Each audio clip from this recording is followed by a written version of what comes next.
디아스포라라는 단어가 있습니다. 현재는 자의적이나 타의에 의해 기존에 살던 조국을 떠나 다른 지역으로 이동한 집단을 의미하는 용어로 사용되는데, 이 용어는 조국에서 추방돼 강제적으로 전 세계에 뿔뿔이 흩어져 살아가는 유대인들을 일컫는 단어였습니다. 전 세계 78억 인구 중 1600만 명에 불과한 유대인을 모르는 사람은 없는데, 왜냐면 노벨상 전체 수상자 27%를 차지하고 있고 세계적인 천재로 꼽히는 칼 마르크스, 지그문트 프로이트, 알버트 아인슈타인 등이 전부 유대인이기 때문이죠. 세계적으로 유대인의 영향력은 막강한데 그 막강함은 미국에서 증명됩니다. 유대인들이 가장 큰 성공을 거둔 국가가 미국인데 전체 인구의 약 2.2%에 해당하는 600만 명이 거주합니다.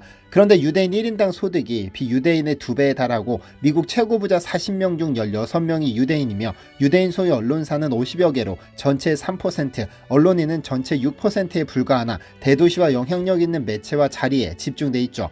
또한 뉴욕과 워싱턴의 인류 로펌에서 일하는 변호사들의 40%, 미국 주요 대학 교수의 20%, 과학과 경제 분야에서 미국의 노벨상 수상자의 40%를 차지하고 있기도 한데요. 이런 이유로 사람들은 유대인이 대체 왜 이렇게 똑똑하고 돈이 많을까에 대해서 늘 궁금해했습니다. 유대교의 율법을 담은 탈무드를 그 핵심으로 보기도 하고 그들의 특수한 교육법 때문이라고 생각하는 사람도 있어 늘 그들과 관련된 각종 도서는 베스트셀러에 자리하고 심지어 유대인과 관련된 수많은 음모론도 존재하죠. 그런데 하루 전 전쟁을 공식 선포한 유대인의 영토 이스라엘은 이제 본격적으로 팔레스타인, 그리고 팔레스타인을 지지하는 이란과 레바논의 헤즈볼라 등과 피 튀기는 전쟁을 치르게 될 텐데, 이스라엘은 현재 어마어마한 한국산 무기를 비축해두고 있는 것으로 알려졌습니다. 어떻게 된 일일까요? 안녕하세요, 디스멘털입니다. 총으로 무장한 남성 몇 명이 차량 짐칸에서 여성인지를 강제로 데리고 나와 뒷좌석으로 구겨 넣습니다. 맨발의 이 여성은 손이 뒤로 묶인 상태로 몸 곳곳에 핏자국이 나 있습니다. 하마스 대원들이 이스라엘 여성인지를 잡아 가자지구로 데려가는 이 영상은 SNS를 통해 공개됐습니다. AP통신 등 해외 언론에 따르면 유대교 안식일이던 지난 10월 7일 새벽 6시 30분경 팔레스타인 가자지구를 통치하는 무장단체 하마스가 이스라엘 국토 전역에 미사일 수천 발을 쏟아부었습니다. 이에 이스라엘이 곧바로 하마스가 통치하는 팔레스타인 자치지역인 가자지구에 보복공습을 가하면서 전면전이 시작됐는데, 하마스가 5,000발, 이스라엘이 2,000발을 쏜 것으로 알려졌습니다.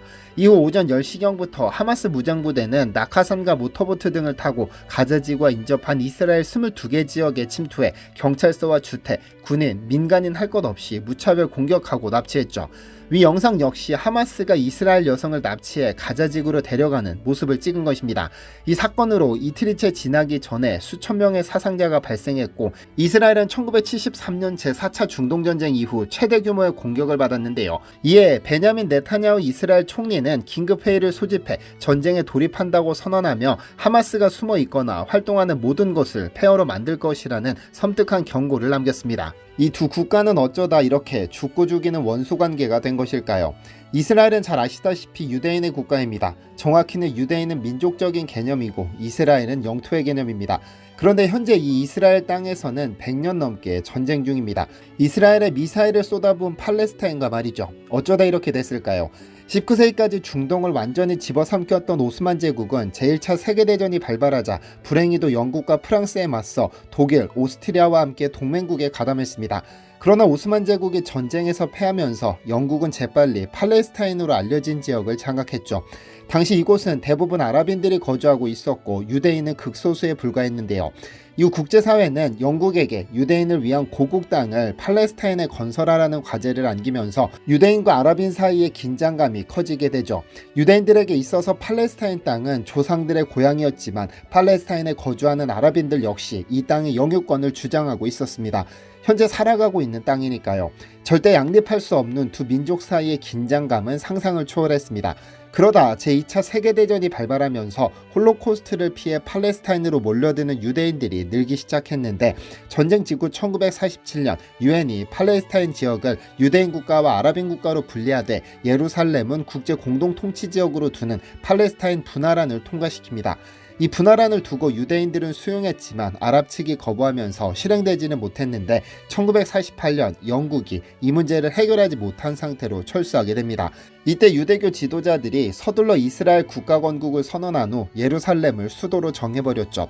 하지만 많은 팔레스타인인들이 이스라엘의 국가 수립에 반대했고 결국 제1차 중동전쟁이 시작됩니다. 유대교를 못마땅하게 여기던 중동 국가들이 팔레스타인 지역을 침공한 것이죠. 이 당시 팔레스타인에 살던 수십만 명의 주민이 피난길에 올랐는데 이스라엘이 이들을 거부해버렸죠. 전쟁이 끝날 무렵 이스라엘은 팔레스타인 지역 대부분을 장악하게 되는데요.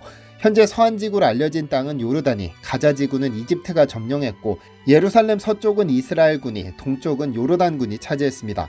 이후 제2차, 제3차 중동전쟁이 끊이지 않았는데 1967년 발발한 제3차 중동전쟁에서 이스라엘은 동예루살렘, 서한지구, 시리아 골란고원, 가자지구, 이집트 시나이 반도까지 전부 점령해버렸는데요. 이 전쟁으로 팔레스타인을 떠난 난민 대다수와 그 호선들이 가자지구와 요르단, 시리아, 레바논으로 흩어지게 된 겁니다. 아직까지도 이스라엘은 이들이 고향으로 돌아오는 것을 허락하지 않고 있고 그 분쟁이 지금까지 이어지고 있는데요. 그러나 어쨌든 현재 이스라엘은 자신들을 축출하려는 중동 국가들과 팔레스타인에 거주하던 아랍인들을 상대하기 위해 엄청난 양의 무기가 필요했는데 어마어마한 양의 무기를 한국으로부터 수입했습니다. 그리고 지금 팔레스타인의 무장정파 하마스 그리고 그들을 지지하는 이란, 레바논 헤즈볼라 등과의 전쟁에 전부 투입할 예정으로 알려졌는데요. 한국과 이스라엘의 무기 협력 관계는 언제부터 시작된 것일까요? 이스라엘이 중동전쟁을 치르기 위해서는 병력과 무기가 필요했습니다. 보병 전력이야 그냥저냥 쓸만했지만 여러 중동 국가들을 동시에 상대하려면 무엇보다 전차가 필요했으나 전차가 없었습니다. 프랑스 등 강대국에게 도움을 요청했으나 선뜻 도와주길 꺼렸습니다. 왜냐하면 제2차 세계대전 후 망가진 경제재건이 우선이었으니까요. 당시 이스라엘은 다방면으로 전차를 구해 이를 개조해 사용했는데 특히 M4 셔먼 전차에 독일제 크루플 75mm 곡사포 포신을 장착해 요긴하게 썼습니다. 이때부터 전차를 개조해 마르고 닳도록 쓴다는 이스라엘군의 상징이 생긴 것이죠. 한국 역시 전차가 없어 한국전쟁에서 북한군에게 시달렸는데 미군이 참전하면서 한국에도 전차가 들어왔습니다. 그리고 한국전쟁 후 미국은 이미 도태장비에 속한 M4 셔먼 388량을 한국에 공여해줬습니다. 그러다 1960년대 미군이 베트남전 참전을 대가로 M47 패턴 전차를 제공하기 시작하면서 M4 셔먼은 한국에서도 구형이 됐고 이를 이스라엘에 판매하게 된 겁니다. 이스라엘은 약 400대 셔먼을 사들여 아이 셔먼, 슈퍼 셔먼 등으로 개조해 4차례에 걸친 중동전쟁에서 아주 요긴하게 썼죠. 그런데 최근에도 이스라엘은 한국산 무기를 엄청나게 사들이고 있는 것으로 알려졌습니다.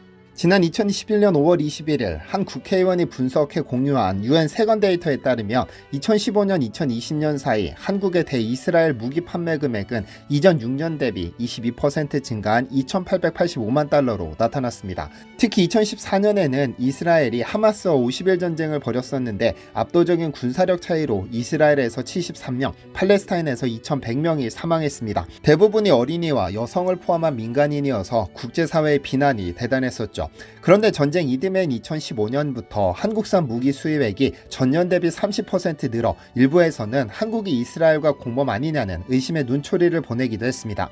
이 기간 한국이 수출한 무기의 53.7%는 폭탄, 수류탄, 어뢰, 지뢰, 미사일, 탄약 등 즉시 전쟁에 투입 가능한 발사 무기류로 드러났죠. 2015년 이후 한국보다 이스라엘에 더 많은 무기를 수출한 국가는 미국과 인도뿐인 것으로 나타났는데 비밀리에 진행되는 무기 수출의 특성상 정확한 데이터를 공개하는 것은 불가능합니다. 그렇더라도 한국의 대이스라엘 무기 수출은 세계에서 손꼽히는 수준이 아닐 수 없는데요. 현재 대외무역법과 전략물자 수출입 고시는 북한, 이란, 시리아 등과 함께 이스라엘을 군용 전략물자 수출 시 주의해야 할 국가로 판단하는데 정부는 2007년부터 2021년까지 1000건이 넘는 전략물자 및 방산물자 수출 허가를 내준 것으로 보입니다. 물론 수출로 먹고 살아야 하는 우리나라의 입장에서 외화 획득은 중요한 일이지만 2014년 가자지구 분쟁과 같이 민간인 피해가 심각하다면 이는 분명 심각한 문제가 될 수도 있습니다. 그럼에도 이스라엘은 한국산 무기를 포기하지 못하고 있습니다. 2022년 기준 HS 코드 93에 해당하는 이스라엘의 상위 10대 무기 수입국 중 한국은 4위에 랭크되어 있는데 2021년 303만 달러, 우리 돈으로 약 40억 원을 수입했고 2022년에는 그보다 34.3% 증가한 407억 달러, 우리 돈으로 약 50억 원으로 급증했습니다. 아마 이 무기들은 사용되지 않은 상태로 이스라엘군 창고에 차곡차곡 비축해 두었을 텐데 이번 하마스와의 전쟁에서 이미 상당량이 사용되었거나 앞으로 사용될 것으로 보이는데요. 현재 이스라엘은 하마스에 대한 보복 차원에서 지상군 투입을 천명하고 가자 지구에 대한 전면 봉쇄를 선언했습니다. 가자 지구에는 현재 약 240만 명이 거주하고 있는데 이 공격으로 주민 전부가 참사를 겪을 수도 있다는 우려가 커지고 있죠. 요아브 갈란트 이스라엘 국방부 장관은 9일 가자 지구에 대한 전면 봉쇄를 지시했다면서 전기도 식량도 연료도 없을 것이다. 모든 것이 닫힐 것이라고 밝혔습니다. 가자 지구는 현재도 봉쇄 정책으로 창살 없는 감옥으로 불릴 정도로 식량, 의료 등 생활 환경이 열악한데 봉쇄 강도를 훨씬 더 높이겠다는 겁니다. 여기에 지상군까지 투입되면 상상도 못하는 높은 인구 밀도를 자랑하는 가자 지구에서 인명피해는 불가피한 상황인데요. 다만 현재 하마스가 인질 100여 명을 붙잡고 있어 투입에는 고심의 고심을 거듭 중인 것으로 알려졌는데 부디 민간인 피해 없이 사건의 배우자들만 쪽집게처럼 처벌받았으면 좋겠습니다. 한편 이스라엘과 한국의 관계는 무기협력뿐 아니라 상당히 우호적입니다.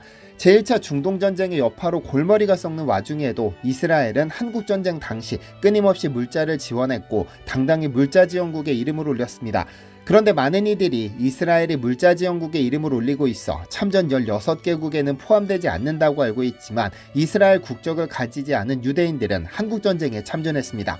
다만 이스라엘의 이름이 아닌 타국군 소속으로 참전해 알려지지 않은 것뿐 미국군과 영국군 소속 유대인 약 4천여 명이 직접 참전한 것으로 알려졌죠. 주 이스라엘 한국대사관은 이 점에 착안 한국전쟁에 참전하고 이스라엘에 거주하는 유대인들을 찾아 정부에 감사메달 및 증서를 수여하고 있습니다. 벌써 약 30명 가까운 참전 용사들을 찾아냈죠. 이런 문제를 제외하더라도 이스라엘은 한국과 동병상련을 느끼는 몇 안 되는 국가입니다. 지난 2010년 연평도 포격 당시 이스라엘 정부는 외무장관의 입을 빌어 미친 북한 체제를 쓰러뜨려야 할 필요성을 그 어느 때보다 절감케 한다는 강력한 규탄 성명을 발표했습니다.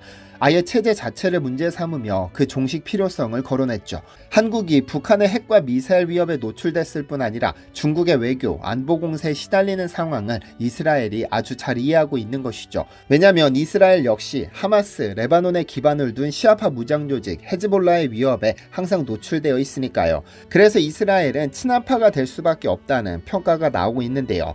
그래서일까요? 이스라엘은 주한 외국 대사관 가운데 유일하게 독도와 동해를 그대로 표기합니다.